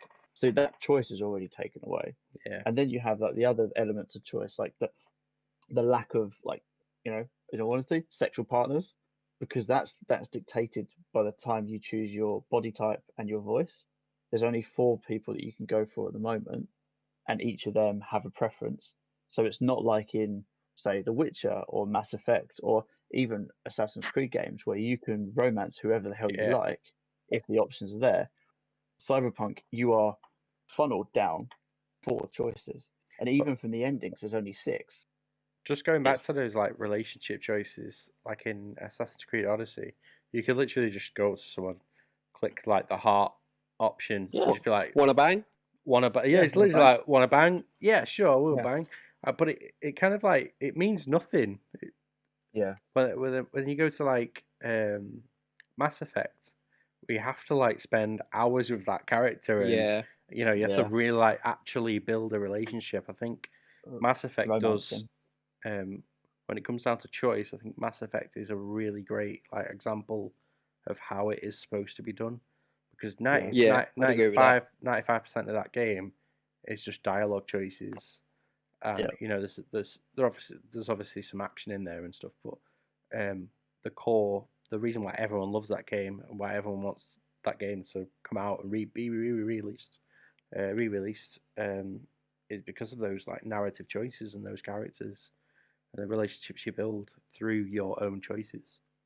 Yeah, definitely. Before we move on to the next question, we just need to re-go over like a choice that Ryan just made right then and there, which is when you were talking about Cyberpunk, the choice of clothing pieces you decided to talk about were I mean, you could have a really cool hat and trousers. Of all the pieces of clothing, At what point does anyone ever go, check out my fucking cool hat and trousers? What a combo! I mean, all the time, all the time. I mean, Just everyone builds their clothing around their t-shirt and jacket, right? So why shouldn't you have like a really cool hat and some really hat and funky trouser trousers? combo. Yeah, Make sure they're matching. and maybe a choice to have no top. That's Yeah. it. That's all I imagine what your character looks like. Is no other clothing, just really other cool clothes. trousers and a cracking hat. Yeah, it's a beret and a kilt. That. Yeah. So anyway, now that I've But cleared that up, that was a choice, and I stick by my choice. Hat and trousers, the sexiest clothing combo. now that we've cleared that up, so how would you like to see choices and player agency change or be developed in the future of video games? Hmm. Do you want me to Tough go one. first? Yeah, either or. Yeah, go. Right, so I'm gonna kind of approach this a little bit differently, and there's just an example of this, where you think you have a choice in a game. You think you're playing the game as you want to play it, and as the character that you've built and you perceive. Like in BioShock, where you get through all that game and you're making these sort of almost, I mean, they're not major choices. There's a choice to harvest the little sisters, or save them, and then you get different rewards based on that. But as it boils down in the story, you are being like, I mean, this is an old game, so this is spoiler territory, so I'm just going to go into it. So the Andrew Ryan, who's like the main villain of the game, it turns out, he's like brainwashed you to. I mean, we've definitely discussed this on the podcast before, so I'm pretty sure you're fine. Yeah. I did think about mentioning this as well, because I Yeah. think it's a great example of lack of player agency, Yeah. or like a good way of like telling that story as to why. Yeah, those it decisions almost thinks you've got choice, but then it kind Yeah. of takes that choice away. And you kind of touched Yeah. on it early with Last of Us, how it has that moment where you think you have a choice, but you don't. So there's a bit in hospital with Ellie, and she'll make a decision, but you have to Yeah. press the button. Like, you literally have to like press the button to continue the game, and it takes away that choice. And You I do think, have a choice. You could just turn it off. yeah, but if you want to carry on with the game, you have to, like, they take that choice away from you.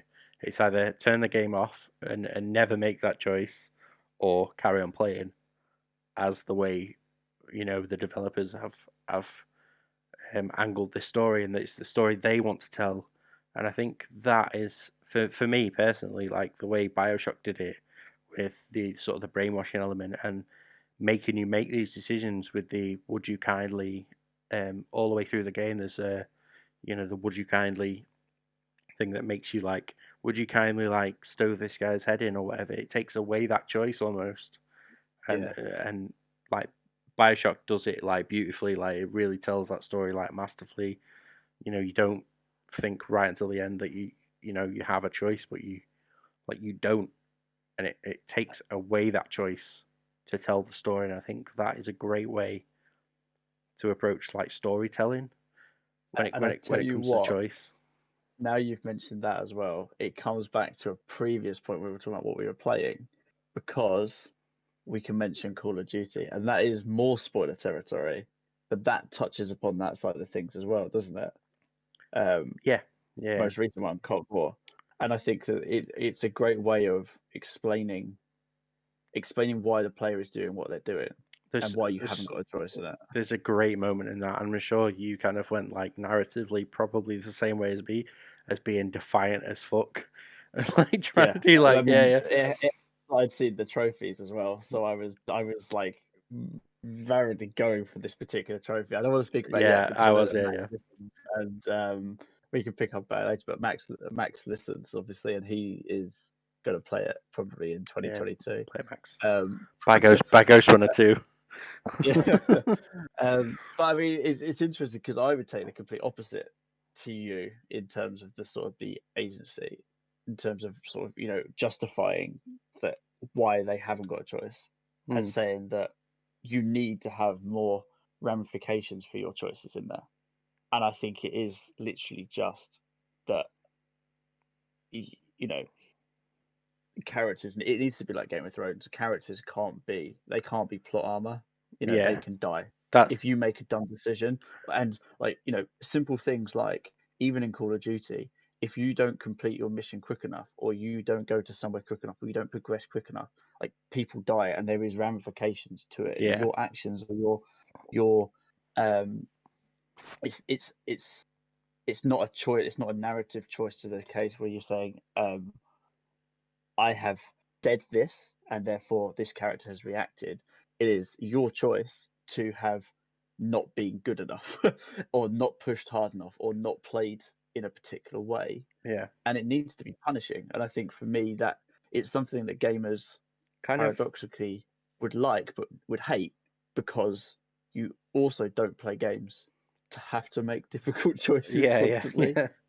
But then if you're playing for the story, then ramifications, and be like, if you have those shit, I fucked up like moments, then you know, I think that's great in a storytelling environment. Like, 100% agree. The beauty of it as well would be, I mean, you can have even if you had like a fixed story. So there were some people that were, and Until Dawn probably does it relatively well. You know, there are some people that could potentially and should potentially stay to the end because of the narrative reasons. Yeah. But everyone else, you can still build up around you, but they are completely disposable.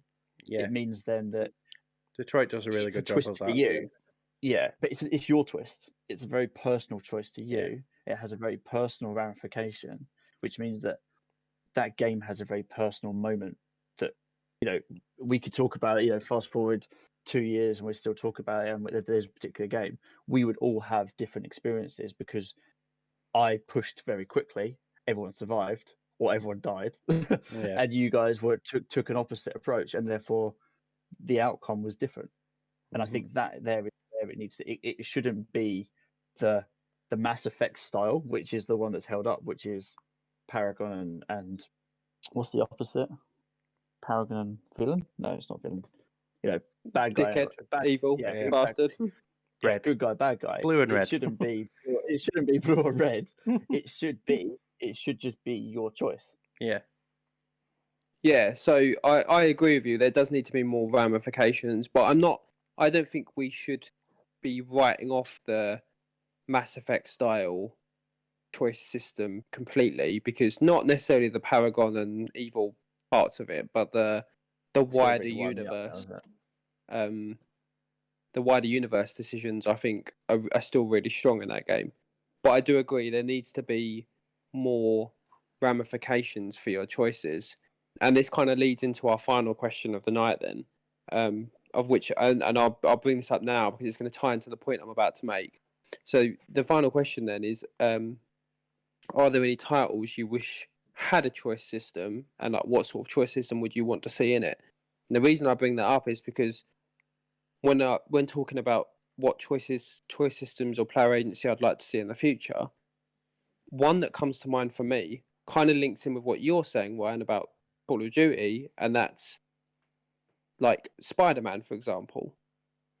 Imagine if there was a choice system in Spider-Man in that, yes, you had the core story, but throughout the game, different villains broke out or attacked or whatever, and when you went to attack them, you had the choice of you have the same choice that Spider-Man has, in that if he wanted to, he could kill a villain. He has those abilities, and you choose to not kill them, or even if you choose to show them mercy and let them go, or you make different choices. And if you say you made a choice that involved tying them up, but you were conscious that because of that type of villain that wasn't necessarily going to hold for long enough, or that you chose to let them go because they promised you that they wouldn't do it again, whatever that sort of plays out as.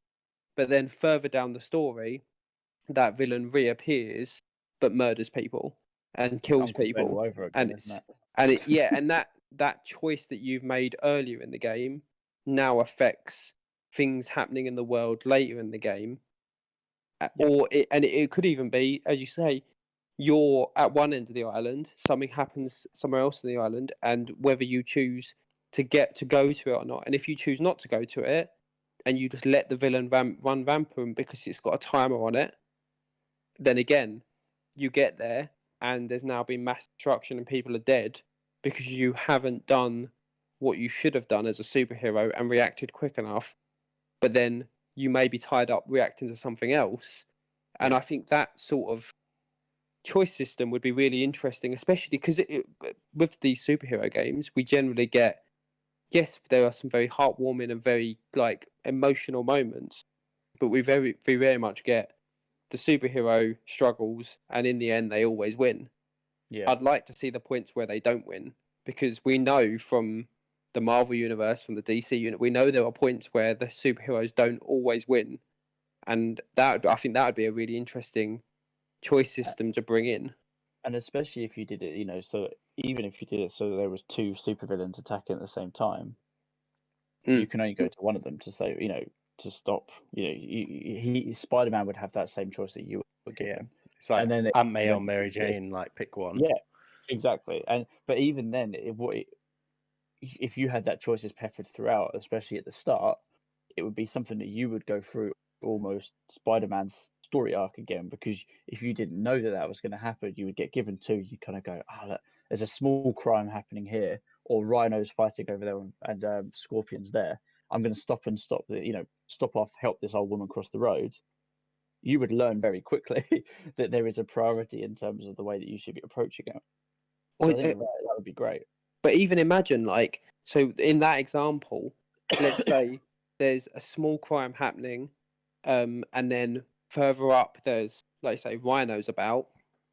There's a timer on both, and if you were good enough, you could potentially deal with both.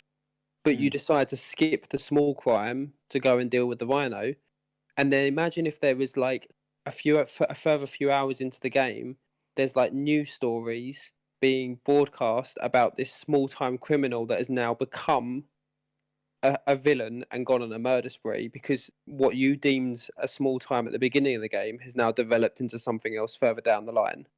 Yeah.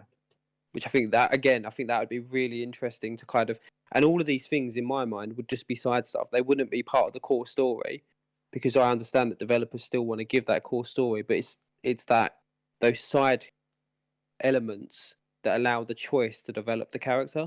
My only issue with that would be, would it be like a timescale thing? And would that be fun in a video game setting? Like narratively, that's like great, having all these like ramifications for your choices. But when it comes down to like, you can go here or you can go here, or this person becomes like a fucking master criminal, it's like you've got three shit choices. Do you know what I mean? Like, and obviously you almost can't win.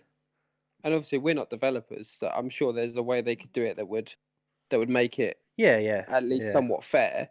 But I think, and this isn't, I'm not just picking on Spider-Man, it's just because it's the most recent superhero game out, so it's the easiest one to talk about. But one of my biggest flaws with Spider-Man, both the one that came out on PS4 and the most recent one, is there is never any urgency in it. And I think some sort of choice-based systems like this would help add that urgency that you would need in these sort of games. But that's a completely different topic altogether anyway. But that's just an idea of one of the types of choices that I'd want. Yeah, you could choose that difficulty setting. Of course, it's something you could turn on and off potentially. Ramifications on or off. Ramifications on, yeah. And then fast forward 2 hours in, and like New York is just leveled. Nukes have been dropped. You didn't actually go and stop any of the supervillains. Instead, just collected backpacks from around the fucking city, and that was it. Exactly. You just collected all your old shit, and now you have to move to San Francisco now. One game that I was thinking of, and you probably it's not a surprise anyway, is Pokemon. And I think we've spoken about this before, because you watch the anime, the world of Pokemon is more than just the trainers, and I feel like there should be something in there And I think I've spoke to you about this before, Shane, like the RPG mechanic where you can almost have basic classes where you can go down the trainer route, you can go down the gym leader route, or you can go down like the breeder route, or Just job, a yeah, collector route. Yeah, job so roles like like yeah, Bravely Default has. exactly. But then Yeah. also the idea that you could play through the game and you wouldn't need to necessarily constantly fight. You know, as a breeder, you are focused more because it's what you enjoy on creating a decent Pokemon, like a competitively viable, strong Pokemon, and you could have entire stories like built around that. Alternatively, you could do the training, or you could Almost do like a Stardew Valley type, like yeah, farm and you know, kind of. exactly. So you get to experience that world at your own pace in the way that you enjoy it. Because, you know, I know that there's a lot of people that probably aren't as keen on battling, and especially on the recent games, which haven't been as good as and as in depth and as arguably as hard as the previous one, the earlier ones. You know, they probably just go through the motions when it comes to the battles, and they get through the story, and then they then go for the competitive. You know, they go for the end game and they go for sort of the shiny hunting. Do you know what? Just reward them for doing that from the get go. Why? Why Exactly. not? Yeah, and Mm. but you're right. There's so much options that Pokemon could have. Like you say, there's like trainers, breeders, researchers, Yeah, like exactly. there's an OnlyFans account. Like there's so many different things that you could do in the Pokemon. Only pokes. Only pokes. Oh god. Oh god. Only pokes. I think Trademarked I from think Triple just going off the last two episodes, I think Pokemon has so much untapped potential as So like a game much. series. 100%.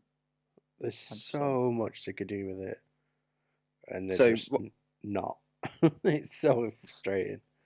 So, Interesting. Mike, That's what what would this week's blog's about as well. So there we go. interesting? So I haven't read it yet, but I will have a read tomorrow. So, Mike, Cool. what would your title be then that you would like to add a choice-based system to, and or that you'd like to have a developed choice-based system in? I mean, yeah, like I was saying before with Bioshock, Last of Us.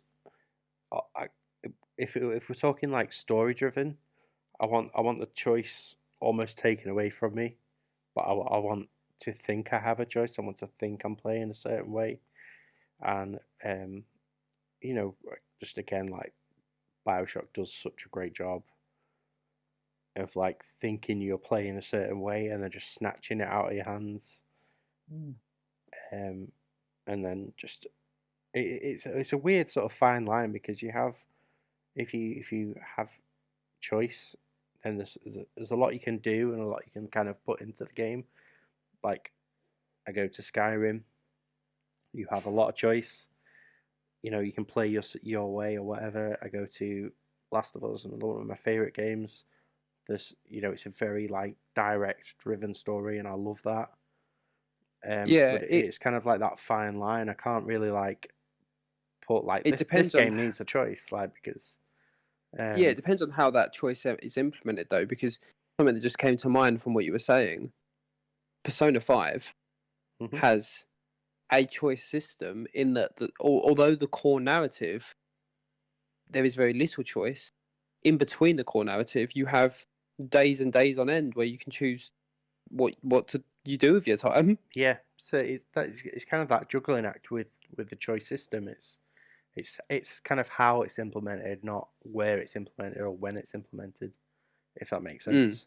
Yeah, Yeah, what does it have bearings on? Yeah, Basically.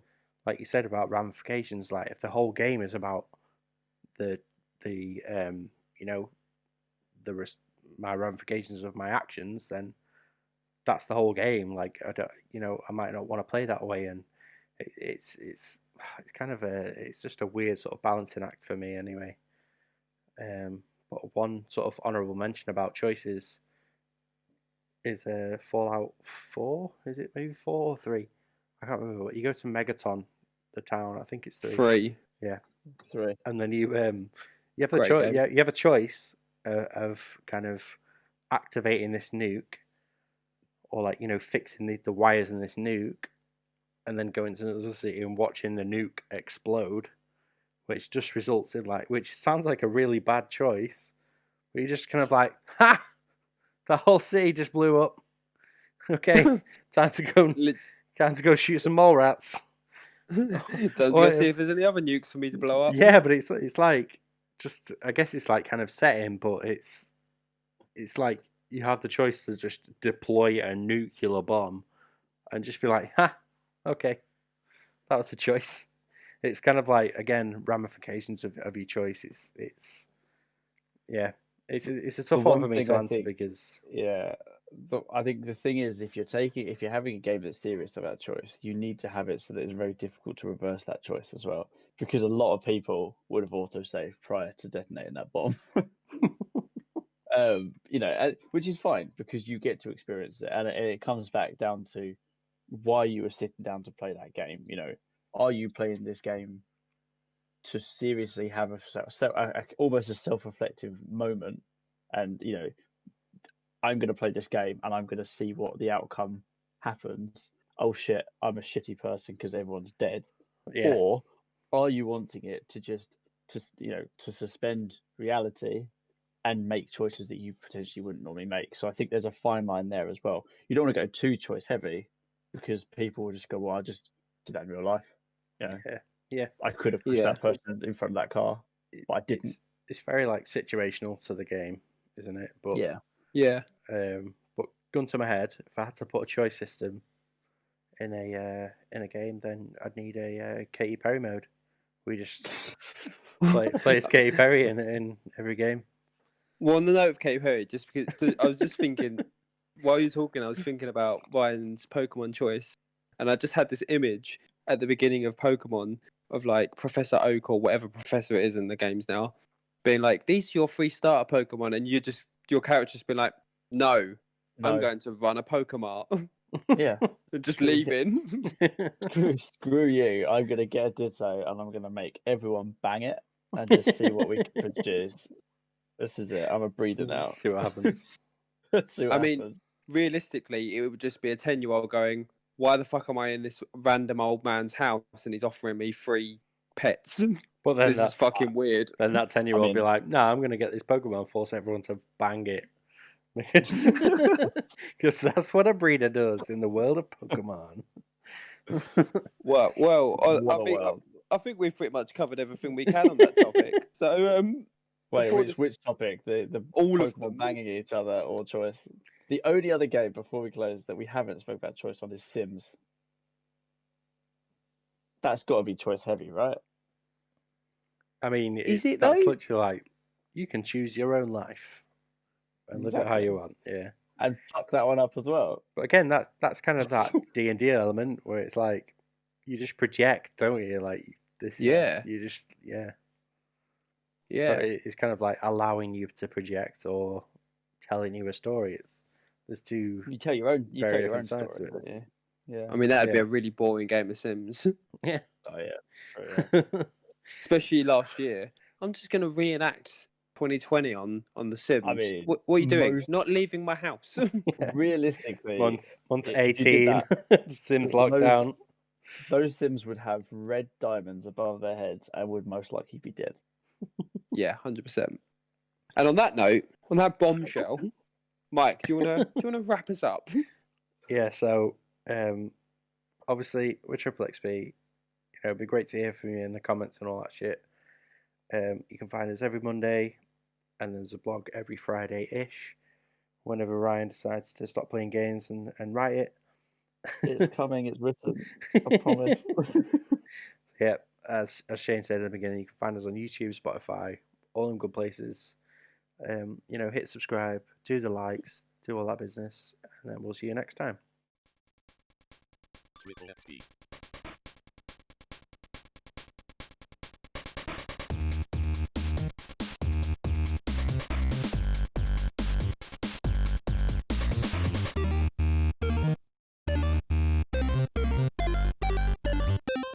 Triple FP.